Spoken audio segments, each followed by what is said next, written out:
Welcome to the Business Talk podcast. I'm your host Deepak.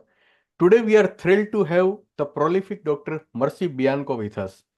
A writer, editor, lecturer, and cultural critic, Dr. Bianco is currently the editor at the Stanford Social Innovation Review, where she co-edits and co-produces the quarterly print magazine. In this role, she collaborates with journalists worldwide, focusing on cross-sector and philanthropic ventures, and leads initiatives on belonging, dignity, justice, and joy. Dr. Bianco's impactful feminist and cultural criticism has been widely published, spanning from mainstream outlets like Vanity Fair and CNN to independent feminist and LGBTQ plus platforms such as DEM and The Advocate. We are excited to dive into her insights and explore her unique perspectives on culture, gender, and social justice. In this episode, Dr. Marcie Bianco will explore the themes of her widely recognized book, Breaking Free: The Lie of Equality in the Feminist Fight for Freedom. Dr. Marcie Bianco, it's an absolute privilege and pleasure to welcome you to the podcast. We are thrilled to have you join us. Oh, I feel the same. Thank you so much, Deepak, and thank you to your audience. This is wonderful. What a wonderful opportunity to share ideas. Thank you. Dr. Marcie, what inspired you to write Breaking Free? And how did your journey lead you to challenge the traditional notion of equality in feminism? Yeah, no, this is a wonderful question. And I think for anyone who is a writer themselves or wants to pursue writing, it's what's really interesting is that these ideas originated with my own experience growing up, my experiential wisdom of growing up the grandchild of immigrants, growing up as a competitive athlete, but really just observing the material realities of my surrounding and of the world growing up. Um, and realizing that no one is equal, that we are all different. Women are not equal to men. No two people are equal. We are not born with equal advantages. We do not experience life equally. We certainly do not die equally, even though we all do eventually die. And we each come from different backgrounds, possess different qualities and talents, and have unique desires and needs. And so I always felt that from very early in my life, especially as an athlete, where I would often play or compete with boys, and I would best most of them, if not all of them. And so I I always refused the notion that boys were better than girls in any capacity because I played with boys, they were my closest friends, and often again in sports, I was better than most of them. I take a little joy in saying that. So these common notions about equality and about gender relations were things that I inherently disagreed with, even as a young child. And they, over time, began to form in me through more and more experiences growing up, like everyone, right? Through our experience, we acquire wisdom.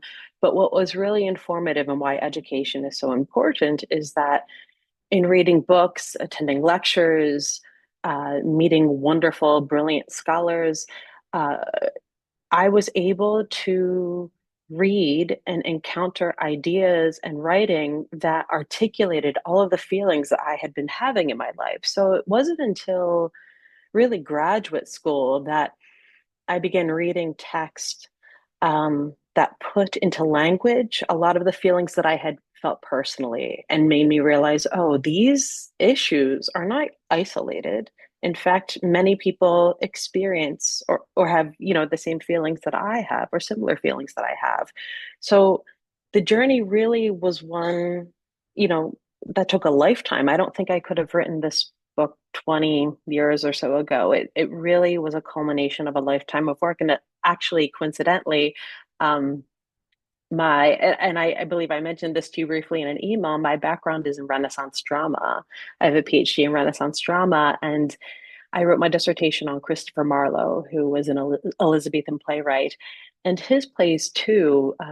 The material, the materiality of the characters on stage, how they rejected Christian morality, that also informed my thinking as well. So all of the things that we do in our lives, I guess to your audience, I would like to say everything that you do, everything that you read, everything that you encounter can inform you in some way, shape, or form. And that was what happened with my book.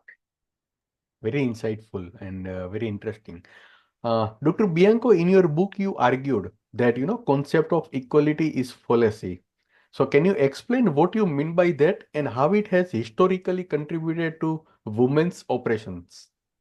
Yes, thank you, Deepak. This is one of the big arguments of my book, that equality is a lie. It's not, how should I say, it's not natural. It's not a natural occurrence in our lives. It is not organic. In fact, for it to exist, it is constructed, it is devised into either policy or law, and then implemented in our institutions. And so, in my estimation, equality is a fallacy because it cannot be faithfully executed in supremacist and capitalist institutions that were, especially in the United States, created by white men for white men. But I think this is true mostly globally too, where you have a lot of white settler colonization having colonized countries around the world and having created their systems and imposed their systems into different communities around the world. So everyone in some way, shape, or form is living within these institutions that were not created for them. And what happens is that, these institutions are fundamentally conservative in that they were established to preserve the status quo. And so when equality, either as a law or as a practice, is implemented through these institutions, what comes out to the other side in the implementation is something that accords with the values of those institutions. So equality in theory never quite materializes fully in practice. In my book, I call it, or I refer to it as equality existing performatively. The late writer and activist Urvashi Vaz wrote it as virtual equality, that it's virtual, it's not quite real. And we see this in the United States in the 19th Amendment, the so-called equal right to vote, in which we know that that 19th Amendment only gave certain women, white women, the privilege to vote, the equal right to vote, and that it took many years and several different laws for other communities to be able to vote. But even today in the United States, we know that not everyone has access to voting or has the equal right to vote. And so again, the notion, right, that it exists in theory, that people can point to it, but only in theory, and that it doesn't quite materialize in practice, shows that it's not, it, to me, it is the fallacy that we keep striving towards and that we actually need to stop striving towards it. Hmm. You trace the feminist movement from campaign for women's suffrage to present day issues. So, how has the pursuit of equality evolved over time? And what key moments do you believe have shaped this narrative? No, that this is a great question because what I want to do in my book is demonstrate how in the United States, especially, equality became the central value of the feminist movement and how it happened. And to your question, oddly enough, at least in the United States, it seemingly has not evolved that much since there are still feminists who are, more than a century later, fighting for the Equal Rights Amendment. Something that they have been fighting for for more than 100 years has not been achieved. I do think the pursuit of equality, again, because it is measured quantitatively, it's an artifice that's implemented and so therefore can be measured quantitatively, has found more lucrative gains, quite literally, within the modalities of capitalism, from credit card access to gaining positions of authority in business. Um, so in some ways, the pursuit of equality has become less overtly racist, in my estimation, with the recognition of racial wealth disparities and, the pursuit of, as you know, I have issues with DEI, the DEI agenda, but the inclusion of underrepresented people in professional settings and settings of power. But in some regard, someone such as myself would say, arguably, it is just as racist since capitalism, especially in the United States, but we know globally, as it has been imposed on countries around the world, is racist and colonist by design. Um, and in terms of the key moments that helped shape this narrative, there were a few things happening. In my book, I talk about the origins of equality feminism and how it began with the pursuit of the equal right to vote. And the suffragists who fought for the equal right to vote had to win the support of the people in power who were white men.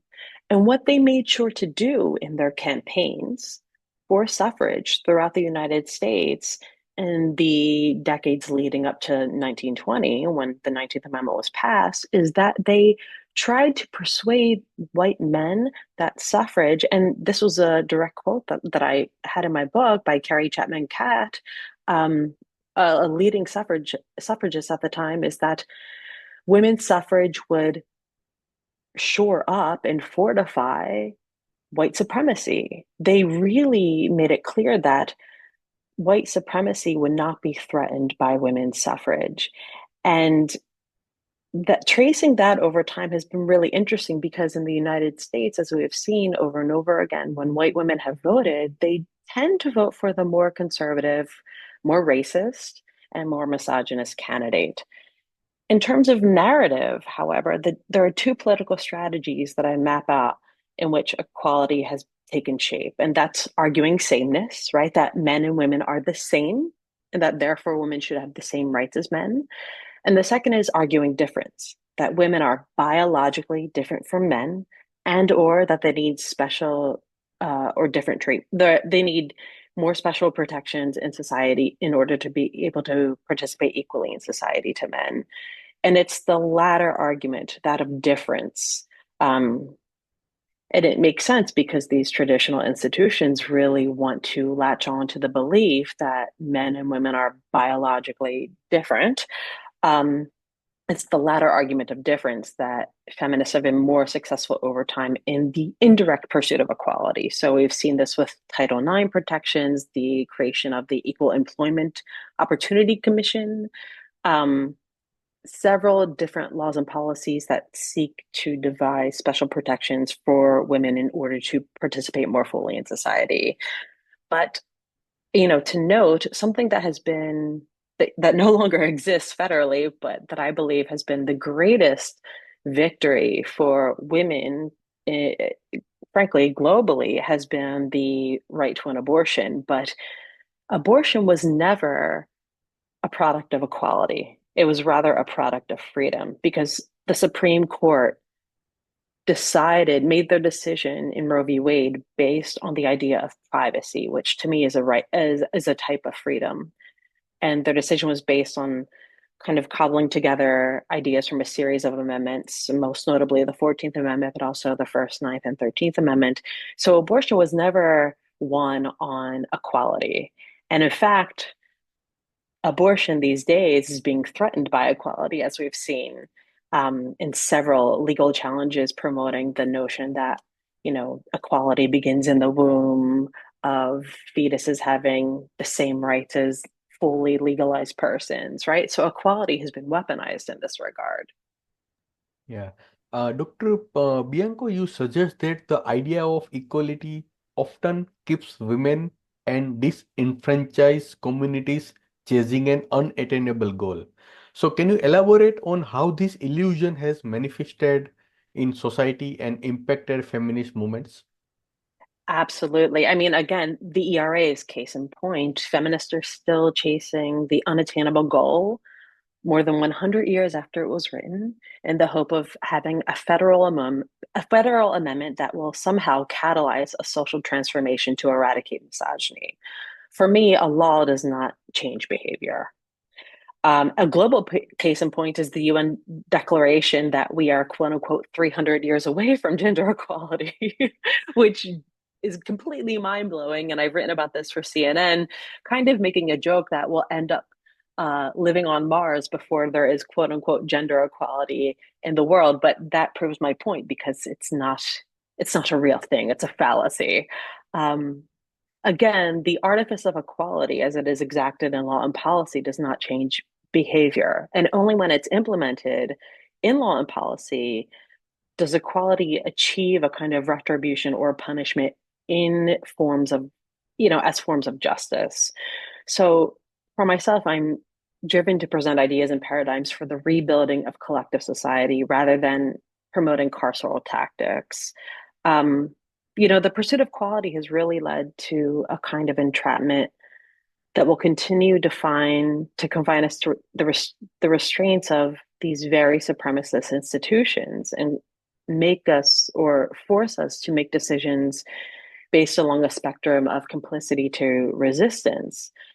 And the problem with equality and why it's so elusive and why it's so attainable is that something that the late Bell Hooks, a Black feminist, wrote. She said, since not all men are created equal in a white supremacist capitalist patriarchal structure, right? Not all men are equal or treated equally. Which men do women want to be equal to? Who is equality, and what definition of equality are we pursuing? And are we satisfied with the fruits of the pursuit so far? Um, I would say arguably not, since women are still fighting for basic bodily autonomy. And globally, there is a worsening of wealth and health disparities worldwide. And, again, it's really important to understand that feminism, I think, historically has been misconstrued. And this is a product of equality feminism, but it's been misconstrued as men against women or women against men. And it's really created an antagonistic relationship when in fact, the movement to end gender violence is really something that will benefit all of us, every single one of us, because everyone faces the constraints of certain gender norms or ways of being, and everyone lives within systems of oppression. They just affect us differently based on who we are. And so I think it's really important to reimagine feminism in a way that makes men, but everyone, even those who do not, people who do not identify as men or women, that, we are all in this together rather than being divided. We are really all in this together. You propose that freedom rather than equality is essential for the feminist movement. What does this freedom look like, and how can women begin to reclaim it in their lives? Yes. So this is the second half of my argument, the second half of my book. Um, I really believe that we have to give up the ghosts of equality, to allude to Hamlet, right? The ghosts of equality and all of its trappings, from color blindness, right? This ridiculous notion that we don't see color, to DEI as a paradigm for achieving belonging and dignity within institutions.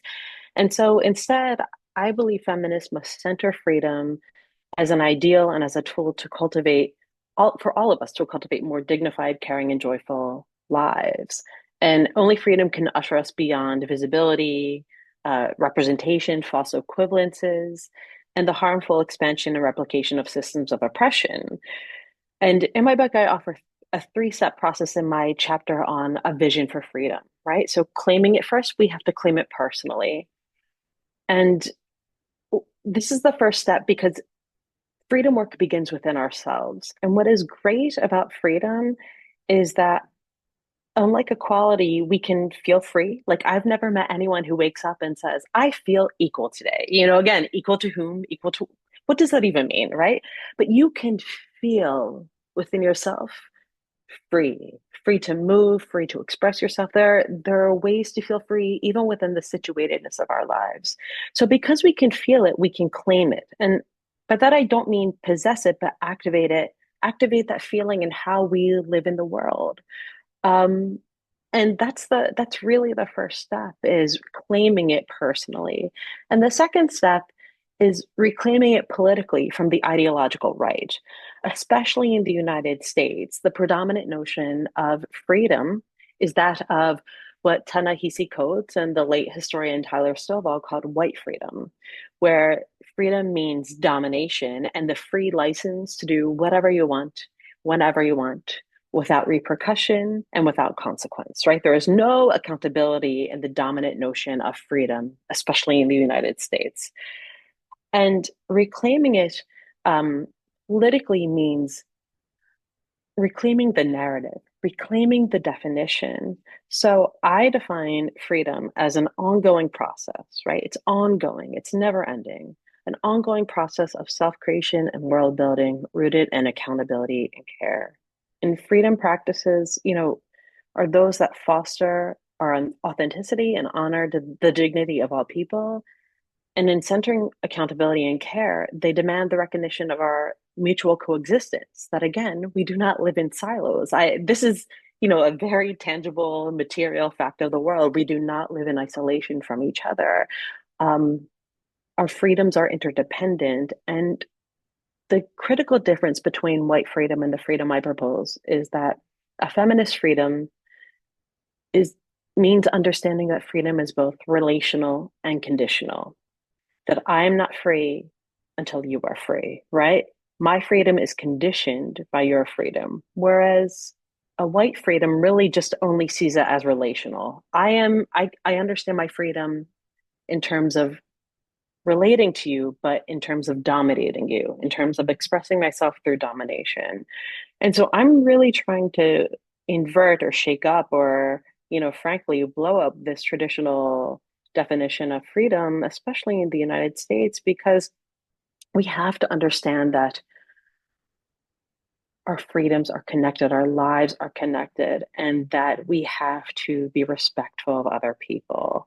The third step is practicing this freedom. And this was significant because feminism, as it's understood, is really, it's hard for people to understand how do I become a feminist? How do I be a feminist? How do I live as a feminist in the world? And that's difficult when feminist is understood only in terms of equality, in terms of law or policy. But if you understand feminism as a series of freedom practices, then you see how every day, every choice that you make, every action that you take is an expression of your values in the world. And you have the power to really determine how you will live in the world, regardless of your situatedness, right? And regardless of the context of your lives, even if you're very hemmed in, even if you're really struggling within that very small space for you to make choices, you're able to decide what will be best for you and the world. And that's so critical because not only is feminism a practice, but part of my endeavor is to really center or, move into consideration both power and desire for women, but for all people. Um, Power and desire are often left out in discussions of equality feminism because equality and all of its values are framed by patriarchal ideas. So desire is seen as dirty for women, power is seen as dirty for women. But in this capacity, in terms of freedom, desire and power are productive forces because they allow us to form relationships with other people. And it's only through our relationships with other people that we become more free, right? Because again, if my freedom is situated, it's very finite based on the resources and the advantages, the context of my life. I can only get ahead and I can only become more free through other people. And this is, again, I think, a very tangible, provable truth. I mean, from the time we are born, we do not give birth to ourselves, right? there are people there helping us come into this world, helping us to become free. And that is true from the moment of birth until the moment that we die. Um, so I think, these ideas of freedom are very palpable for people, that they can really feel them. And that was also very important for me to do in this book. Dr. Mercy, you have discussed three freedom practices in your book.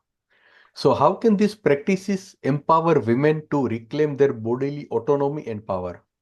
Yes, this is perfect. So after my vision for freedom, I discussed the three practices of freedom, right? Three ways to reclaim bodily autonomy and power, but also for readers saying, how do I do this? These are three practices devised to initiate women's liberation from what I have identified as three primary forms of their oppression of the mind, of the body, and of their movement, both individual and collective. And all are intended as expressions of power, especially bodily autonomy.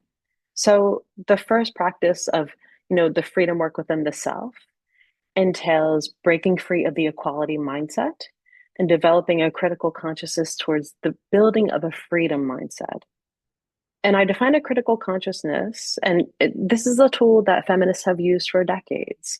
It's a liberatory tool of self-examination and self-reflection, which can help us reevaluate the significance of choice, the decisions that reflect our values in our lives, and help us understand accountability and how we are accountable for the choices that we make. So the first step is really this internal work of self-examination and self-reflection. The second practice entails self-creation, right? So it's a version of creative self-determination, which I call self-creation, in which we break free of artificial, misogynistic, and racist binaries to design our own lives. Practicing freedom in the choices that we make and the lives that we create allows us to live with care and consideration, as well as find meaning and joy. Again, freedom being something that is a practice, but we have to center accountability and care through the realization that we all live in the world with each other and that we are responsible for the lives that we create and the choices that we make along the way. And so self-creation fundamentally is always mutual co-creation, right? Of each other, of the communities that we want, of our values, and of our politics, right? We learn from each other. We build lives together with each other, right? We are the world together. And this connects to the third practice of movement, not just, individual mobility, but collective movement, activism. And crucial to this definition is, or crucial to this practice is my inversion of our common understanding of space, right? Of space related to movement.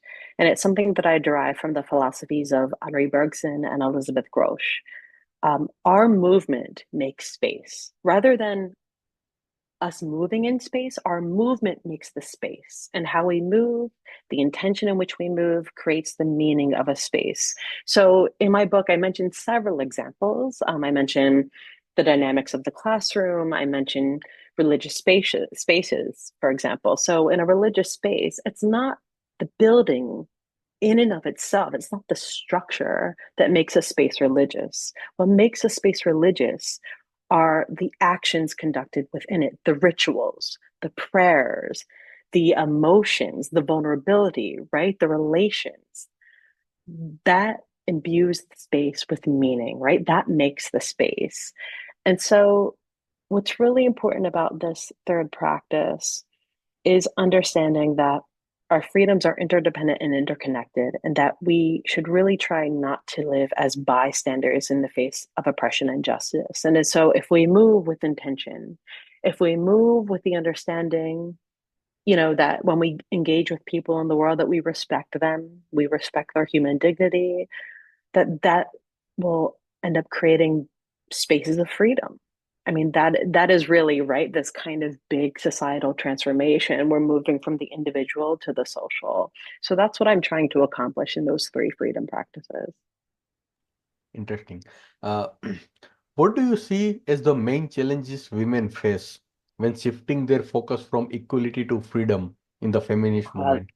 yes, this is really big. And, frankly, I want to be clear in my book, I never say this work is easy. This is not easy. This is not a single moment of work. This is this is very difficult work because the fact is we live in established institutions, right? We live within established society. And the biggest challenge will be, I think, a few things. One, the challenge is redefining and promoting the new definition of freedom that I am proposing, right? Rather than understanding freedom as something that is singularly individual, that we must understand it as a collective endeavor, number one. But frankly, I think the biggest challenge is relinquishing the comforts of capitalism. And especially for white women, relinquishing the comforts provided through an alliance with their oppressors. Um, because historically, especially in the United States, white women have aligned themselves with white men, the people in power, to get ahead and to win quote unquote equal rights and privileges for themselves.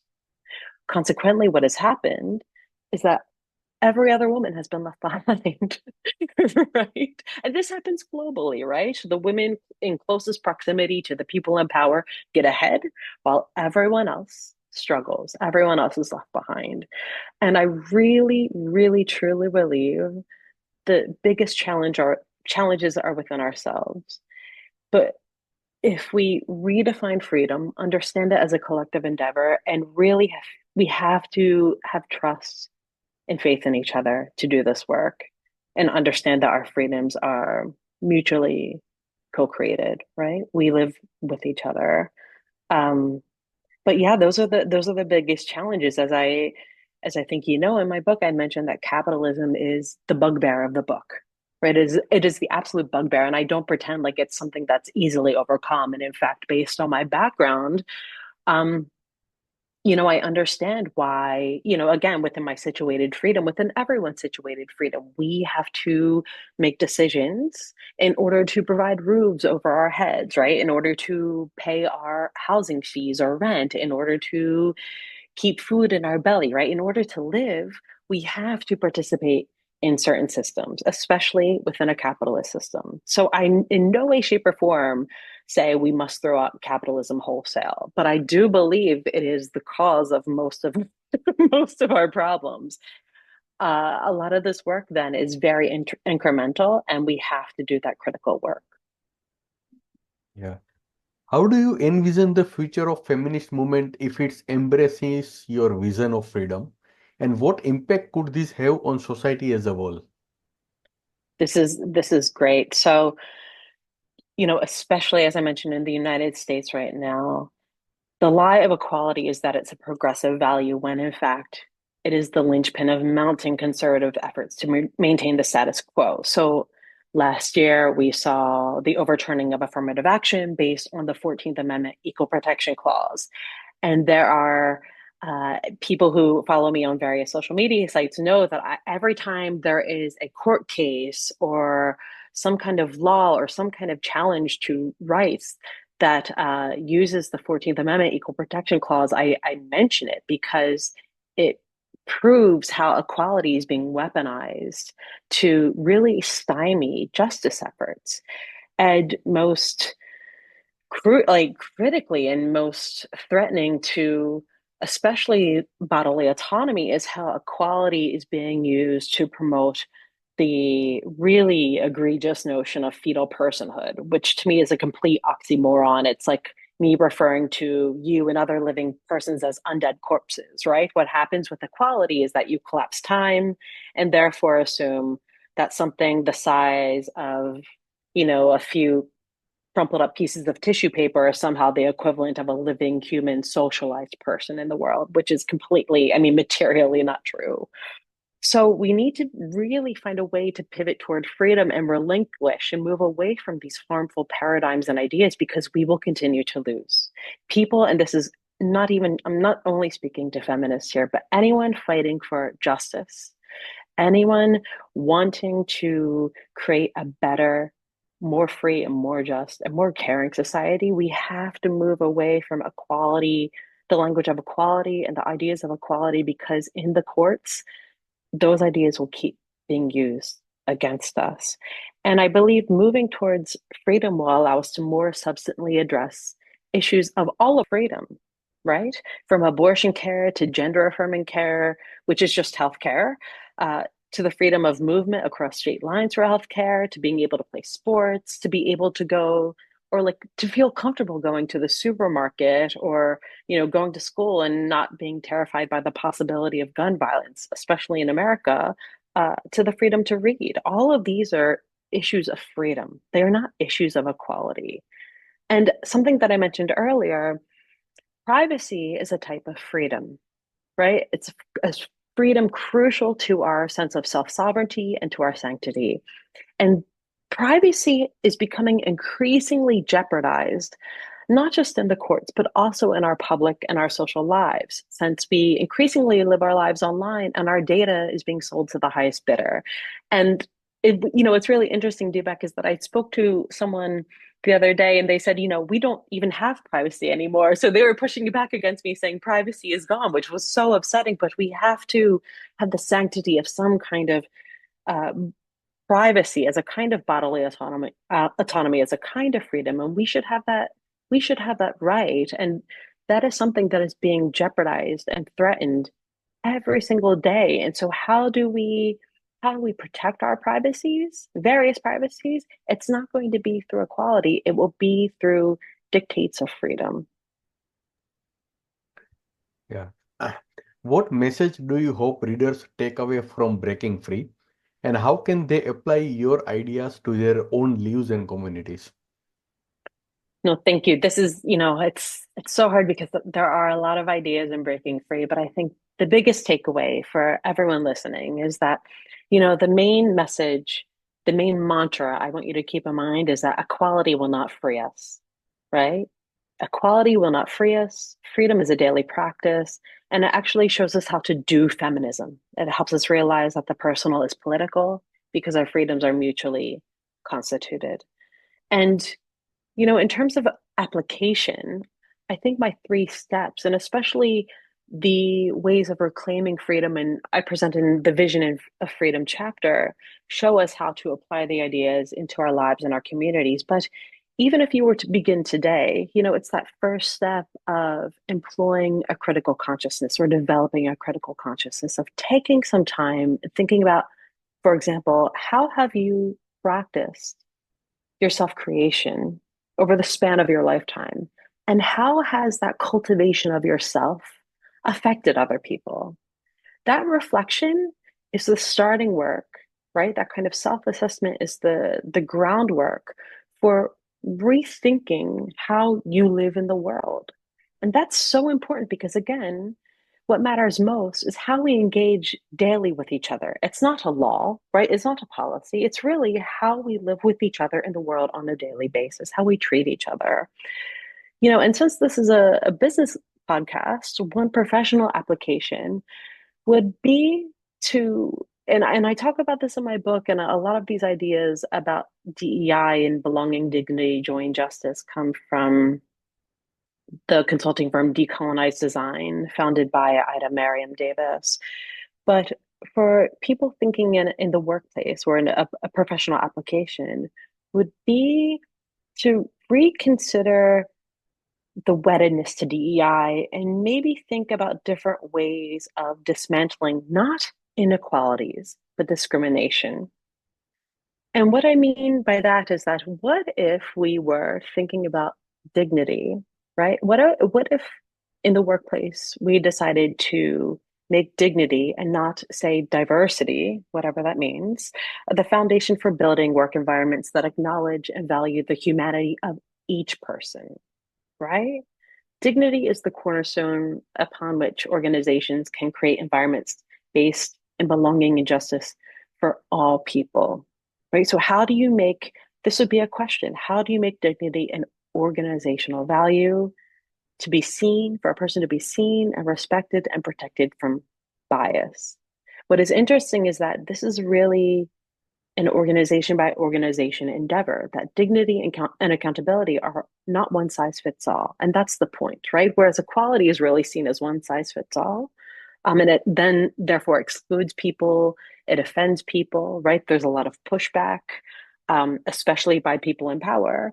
If we reimagine dignity, how do we make that an organizational value for everyone? And in that way, everyone feels like they belong, right? And they're not automatically being vilified. Thank you, Dr. Marcie Bianco, for joining us on the Business Talk podcast today. Your expertise as a writer, editor, and cultural critic, particularly in feminist and social justice issues, has provided us with invaluable perspectives on the ongoing struggles for equality and freedom. For our listeners, if you want to dwell deeper into Dr. Bianco's work, be sure to check out her writings in outlets like Stanford Social Innovation Review and her various articles in mainstream and independent publications. Thank you for tuning in, and we look forward to seeing you in the next episode. Thank you so much, Dr. Marcie Bianco, for joining us today. Thank you, Deepak. It was an honor. Thank you.